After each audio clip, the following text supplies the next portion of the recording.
یہ کیسے ممکن ہے کہ اتنی بڑی تنظیم یکلخت ختم ہو جائے؟ عمران نے ہونٹ چباتے ہوئے کہا، بظاہر واقعی ایسا ممکن ہے، لیکن حقیقت یہی ہے کہ راسکو کا سیٹ اپ ہی ایسا رکھا گیا ہے۔ ویسے بھی یہ تنظیم معدنیات نکال کر انہیں فروخت کرتی ہے، اس کے علاوہ اور کچھ بھی نہیں کرتی، اور معدنیات کی دریافت اور انہیں نکالنے میں بعض اوقات طویل عرصہ لگ جاتا ہے۔ اور چونکہ ان دونوں تنظیموں کے پاس کوئی کام نہیں ہوتا، اس لیے اسے بند کر دیا جاتا ہے، الیگزینڈر نے جواب دیتے ہوئے کہا۔ پھر تو ہمارے خلاف کام کیوں کرتے رہتے ہو؟ عمران نے کہا، اس لیے کہ ہم نے اس کا انتہائی کثیر معاوضہ حاصل کر رکھا ہوتا ہے، الیگزینڈر نے جواب دیتے ہوئے کہا۔ لیکن کامیابی کے بعد تم رپورٹ کس کو دو گے؟ عمران نے پوچھا۔ ماریو کو، اس وقت جب وہ دوبارہ راسکو کو اوپن کرے گا، الیگزینڈر نے جواب دیتے ہوئے کہا۔ اچھا، اب ذرا سوچ کر جواب دینا، کیا ایسا ہے کہ راسکو بند کر کے اس کی جگہ بلیک گولڈ کو اوپن کر دیا جاتا ہے؟ عمران نے کہا، نہیں، بلیک گولڈ بھی راسکو کی طرز کی تنظیم ہے، لیکن ایک تو اس کا دائرہ کار راسکو سے یکسر مختلف ہے۔ وہ معدنیات صرف ایکریمیا یورپ اور افریقہ سے حاصل کرتی ہے، اس کا ایک آدمی بھی ایشیا میں کام نہیں کرتا۔ دوسری بات یہ کہ ان کے اڈے، آدمی، چیف، سب کچھ راسکو سے قطعی مختلف ہوتا ہے، اس لیے اس کا راسکو سے 0.1% بھی تعلق نہیں ہو سکتا، الیگزینڈر نے جواب دیتے ہوئے کہا۔ تم بلیک گولڈ کے چیف کو جانتے ہو؟ عمران نے پوچھا۔ صرف اتنا کہ اس کا نام گلارڈ ہے، بس اس سے زیادہ نہیں، اور نہ میں اس سے کبھی ملا ہوں اور نہ ہی کبھی اس کے لیے کام کیا ہے، الیگزینڈر نے جواب دیتے ہوئے کہا۔ اس کا کوئی اڈا، کوئی آدمی، کسی نہ کسی کو تو بہرحال جانتے ہی ہوگے، سیدھی طرح بتا دو الیگزینڈر، اگر میں تم سے نرمی سے کام لے رہا ہوں تو اس نرمی سے ناجائز فائدہ اٹھانے کی کوشش نہ کرو۔ عمران کا لہجہ یکلخت سخت ہو گیا۔ میں واقعی کسی آدمی، کسی اڈے کے بارے میں نہیں جانتا، الیگزینڈر نے جواب دیا۔ اوکے، تمہاری مرضی، اگر تم ایسا چاہتے ہو تو ایسے ہی صحیح، عمران نے گراتے ہوئے کہا، اور اس کے ساتھ ہی اس نے ہاتھ میں پکڑے ہوئے مشین پسٹل کا رخ الیگزینڈر کی پیشانی کی طرف کر کے اس کے ٹریگر پر انگلی رکھ دی۔ اس کے چہرے اور آنکھوں میں اس قدر سرد مہری تھی کہ الیگزینڈر کے چہرے پر یکلخت پسینے کی جیسے آبشاریں سی بہنے لگی، اور میری کا رنگ زرد پڑ گیا۔ رک جاؤ، مت مارو، رک جاؤ، میں بتاتی ہوں، مجھے معلوم ہے، صرف مجھے معلوم ہے، مت مارو اسے، میں بتاتی ہوں۔ اچانک میری نے ہذیانی انداز میں چیختے ہوئے کہا، اور الیگزینڈر حیرت بھرے انداز میں میری کو دیکھنے لگا۔ تم جانتی ہو؟ کیا واقعی تم جانتی ہو؟ الیگزینڈر نے حیران ہو کر کہا، ہاں میں جانتی ہوں۔ میری نے ایک طویل سانس لیتے ہوئے کہا، سنو، میری ڈاج دینے کی کوشش نہ کرنا، ورنہ۔ عمران کا لہجہ انتہائی حد تک سرد ہو گیا تھا۔ نہیں نہیں، میں ڈاج نہیں دے رہی، میں سچ کہہ رہی ہوں، مجھے معلوم ہے۔ الیگزینڈر واقعی نہیں جانتا، کیونکہ راستوں کا بھی یہ اصول ہے کہ اس سے متعلقہ کوئی آدمی کسی صورت بھی کسی دوسری یا اس کے کسی آدمی سے معمولی سا تعلق بھی نہیں رکھے گا۔ لیکن میں ماریو کی سیکرٹری ہونے کی وجہ سے جانتی ہوں، وہاں ایک آدمی مائیکل کو جانتی ہوں، وہ لیزا کا دوست ہے، نارا کی سب سے خطرناک پیشہ ور تنظیم قاتلہ مادام لیزا کا دوست۔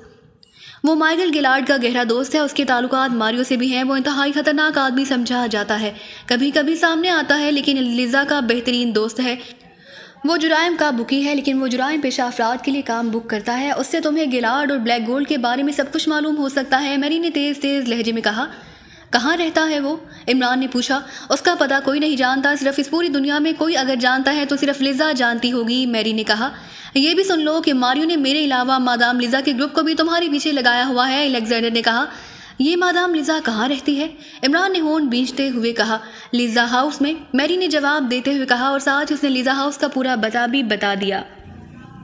تم مجھ سے کبھی ملی ہو؟ عمران نے پوچھا۔ ہاں، کئی بار، وہ ماریو سے ملنے آئی تھی، انتہائی خوبصورت، انتہائی حسین، جوان اور دلکش عورت ہے، لیکن جس قدر دیکھنے میں خوبصورت ہے، اتنی ہی اندر سے انتہائی ظالم، شفاق اور خون کی پیاسی ہے، لومڑی کی طرح عیار اور چیتے کی طرح خوفناک ہے، میری نے جواب دیتے ہوئے کہا۔ یہاں فون ہوگا، اٹھا کر یہاں لے آؤ، عمران نے مڑ کر تنویر سے کہا، اور تنویر خاموشی سے اٹھا اور اندرونی کمرے کی طرف بڑھ گیا۔ چند لمحوں بعد وہ واپس آیا تو اس کے ہاتھ میں ایک کارڈ لیس فون تھا۔ عمران نے اس کے ہاتھ سے فون پیس لیا اور پھر انکوائری کے نمبر پریس کر دیے۔ یس انکوائری پلیز، چند لمحوں بعد ہی ایک آواز سنائی دی اور عمران نے اسے لیزا ہاؤس کا پتہ بتاتے ہوئے وہاں کے نمبر پوچھے، جو فوراً ہی بتا دیے گئے، اور عمران نے رابطہ ختم کر کے انکوائری آپریٹر کے بتائے ہوئے نمبر پریس کر دیے۔ یس لیزا ہاؤس، ایک نسوانی آواز سنائی دی، مادام لیزا سے بات کرائیں۔ عمران نے لہجہ بدل کر کہا، کون صاحب بات کرنا چاہتے ہیں؟ دوسری طرف سے پوچھا گیا۔ میرا نام رولف ہے اور میں بلیک گولڈ کے چیف گیلارڈ کا نائب ہوں، عمران نے کہا۔ ہولڈ آن کریں، دوسری طرف سے کہا گیا، اور پھر چند لمحوں بعد ہی وہی آواز دوبارہ سنائی دی۔ ہیلو، کیا آپ لائن پر ہیں؟ بولنے والے کے لہجے میں اس بار سختی کا عنصر پہلے سے زیادہ تھا۔ یس، عمران نے جواب دیا، سوری مسٹر رولف، مادام کسی گیلارڈ کو نہیں جانتی، اس لیے وہ آپ سے بھی بات نہیں کرنا چاہتی، برائے کرم دوبارہ کال نہ کریں، بولنے والے نے انتہائی سخت لہجے میں کہا اور اس کے ساتھ ہی رابطہ ختم کر دیا۔ عمران نے بھی ایک طویل سانس لیتے ہوئے رابطہ آف کیا اور فون بھی سو گھٹنے پر رکھ لیا۔ وہ کسی گیلارڈ کو جاننے سے انکاری ہے، اب بولو، عمران نے میری سے مخاطب ہو کر کہا۔ میں نے تمہیں کب کہا ہے کہ وہ گیلارڈ کو جانتی ہے؟ میں نے تو کہا تھا کہ وہ مائیکل کی دوست ہے، جبکہ مائیکل گیلارڈ کو جانتا ہے، اور یہ تو ضروری نہیں کہ مائیکل نے اپنی دوست کو گیلارڈ کے متعلق سب کچھ بتایا ہو، میری نے منہ بناتے ہوئے کہا۔ ہاں، واقعی تم درست کہہ رہی ہو، بہرحال میں خود ہی معلوم کر لوں گا تم نے صحیح ٹپ دی ہے یا نہیں۔ اب تم بتاؤ الیگزینڈر، تم کیا کہتے ہو؟ تمہارے آدمی ہمارے خلاف کام کر رہے ہیں، اس لیے؟ عمران نے بات کو ادھورا چھوڑتے ہوئے کہا، یہ تو میں صرف معاوضے کی وجہ سے کام کر رہا تھا، ورنہ راسکو کلوز ہونے کے بعد مجھے اس کی ضرورت نہ رہی تھی۔ میں وعدہ کرتا ہوں کہ آج کے بعد میرا گروپ تمہارے خلاف کام کرنا چھوڑ دے گا، الیگزینڈر نے کہا۔ آج کے بعد کیا مطلب؟ عمران نے خشک لہجے میں کہا، مطلب ہے اب تو رات پڑ چکی ہے، کام تو صبح ہی ہوگا، بہرحال اگر تم تسلی چاہتے ہو تو کلب کا نمبر ملاؤ، مینیجر رالف سے میری بات کراؤ، میں تمہارے سامنے اسے ہدایات دے دیتا ہوں، الیگزینڈر نے کہا۔ وہ اور ہمارے جانے کے بعد اگر تم نے مزید ہدایات دے دی تو؟ عمران نے خشک لہجے میں کہا، نہیں، مجھے واقعی اب اس بکھیڑے میں پڑنے کی ضرورت نہیں ہے، اور سنو، اور تو میں کچھ نہیں کہہ سکتا، میں اپنی بیوی میری کی قسم کھاتا ہوں کہ میں تمہارے خلاف کام نہیں کروں گا اور نہ ہی میرے آدمی کام کریں گے، الیگزینڈر نے کہا تو عمران بے اختیار مسکرا دیا۔ یہ میری تمہاری بیوی ہے یا کسی اور میری کی بات کر رہے ہو؟ عمران نے مسکراتے ہوئے کہا، میں اس کی بات کر رہا ہوں، یہ میری بیوی بھی ہے، دوست بھی اور ساتھی بھی، اور ہم دونوں کے درمیان مشرقی طرز کی محبت ہے، الیگزینڈر نے جواب دیا۔ اس کے باوجود یہ مس ہے، مس الیگزینڈر نہیں، عمران نے طنزیہ لہجے میں کہا، یہ مجبوری ہے، میں تمہیں اصل بات بتا دیتا ہوں، میری شادی ماریو کی بیٹی ایلکا سے ماریو نے زبردستی کرائی تھی، حالانکہ میں میری سے محبت کرتا تھا، لیکن ماریو انتہائی خطرناک آدمی ہے، اگر میں یہ شادی نہ کرتا تو وہ مجھے ایک لمحے میں ختم کرا دیتا، اس لیے مجبوراً مجھے اس سے شادی کرنی پڑی، حالانکہ وہ خود بھی مجھے پسند نہیں کرتی، لیکن اس کے باوجود انتہائی تند مزاج عورت ہے، اس لیے میں نے خفیہ طور پر میری سے شادی کر رکھی ہے۔ میں روزانہ 3 گھنٹے اس کے ساتھ گزارتا ہوں اور پھر اپنے واپس گھر چلا جاتا ہوں، چونکہ ہم نے شادی کو خفیہ رکھا ہوا ہے، اس لیے یہ مس میری کہلاتی ہے، الیگزینڈر نے جواب دیتے ہوئے کہا۔ چونکہ تم دنیا میں پہلے شوہر ہو جس نے بیوی کی قسم کھائی ہے، اس لیے مجھے تم جیسے وفا شعار شوہر پر اعتماد ہے، اس کے باوجود یہ بھی بتا دوں کہ اگر تم نے اب میری نگرانی کی یا اس مادام لیزا کو کوئی اشارہ کیا تو پھر تم سے پہلے تمہاری یہ بیوی ہمارے ہاتھوں موت کے گھاٹ اتر جائے گی، عمران نے کہا اور کرسی سے اٹھ کھڑا ہوا، اس نے فون پیس کو کرسی پر رکھ دیا۔ مس میری، تم بھی خیال رکھنا، ورنہ ہمارے ہاتھ تمہاری گردن سے کبھی دور نہ رہیں گے، عمران نے سرد لہجے میں کہا۔ تم ہمیں زندہ چھوڑ کر ہم پر جو احسان کر رہے ہو، ہم اس احسان کو ہمیشہ یاد رکھیں گے، میری نے انتہائی جذباتی لہجے میں کہا۔ ہاں، واقعی یہ احسان ہے، الیگزینڈر نے جواب دیا۔ میں ہاں کی قتل و غارت کا قائل نہیں ہوں، لیکن اپنی سلامتی کے لیے انسان پورے شہر کو بھی قتل کرنے سے دریغ نہیں کرتا، عمران نے جواب دیا۔ جولیا، مس میری کے ہاتھ کھول دو، عمران نے جولیا کی طرف مڑتے ہوئے کہا، اور جولیا سر ہلاتے ہوئی میری کی طرف بڑھ گئی۔ میری کے ہاتھ کھلتے ہی وہ تینوں تیزی سے اس کے فلیٹ سے باہر نکلے اور پھر تیز قدم اٹھاتے لفٹ کی طرف بڑھ گئے۔ یہ تم نے ہمہ نرمی سے کام لیا ہے، ایسے لوگوں کو موت ان کی زندگی کی نسبت ہمارے لیے زیادہ فائدہ مند ثابت ہوتی ہے، لفٹ میں سوار ہوتے ہی تنویر نے ہونٹ چباتے ہوئے کہا۔ یہ چھوٹی مچھلیاں ہیں تنویر، اور اچھے شکاری چھوٹی مچھلیوں کو کاٹنے سے نکال کر واپس دریا میں پھینک دیتے ہیں، اس لیے اچھا شکاری بننے کی کوشش کیا کرو، عمران نے مسکراتے ہوئے کہا۔ یہ تم نے اچھا طریقہ اختیار کر رکھا ہے، جسے چاہا گولی سے اڑا دیا جائے وہ تو بن جاتی ہے بڑی مچھلی، اور جسے چھوڑ دیا جائے اسے چھوٹی مچھلی بنا دیا، اس لیے خود بڑے شکاری بن جاتے ہو، تنویر نے غصیلے لہجے میں کہا۔ ایک ہی مچھلی آج تک شکار نہیں ہو سکی مجھ سے، میں کیسے بڑا شکاری کہلا سکتا ہوں، عمران نے کنکھیوں سے جولیا کی طرف اشارہ کرتے ہوئے کہا۔ پھر وہی بکواس، تمہارا کیا خیال ہے کہ میں مچھلی ہوں اور تم مجھے شکار کرنا چاہتے ہو، جولیا نے غصے سے پھنکارتے ہوئے لہجے میں کہا۔ ارے یہ کیا کہہ رہی ہو، تم تو سیکرٹ سروس کی ڈپٹی چیف ہو، میں تمہارے متعلق تو نہیں کہہ رہا تھا، عمران نے لفٹ رکتے ہی دروازہ کھول کر باہر نکلتے ہوئے کہا۔ پھر کس کے متعلق کہہ رہے تھے، کس کا شکار کرنا چاہتے ہو تم؟ جولیا کو اور غصہ آ گیا تھا۔ ارے میری جرت کہ میں کسی کا شکار کر سکوں، یہ کام تو تنویر کا ہے، ہر وقت کانٹے میں تعریف کا ٹکڑا لٹکائے بیٹھا رہتا ہے، مجھ بیچارے کے پاس تو کانٹا ہی نہیں ہے، میں تو بے ضرر سا آدمی ہوں کانٹے کے بغیر، اب تو یہ بیچاری مچھلی کی شرافت ہے کہ وہ کانٹے کی بجائے بغیر کانٹے والی مچھلی کا خیال رکھ لیتی ہے، عمران نے کہا، اور اس بار جولیا بے اختیار کھلکھلا کر ہنس پڑی۔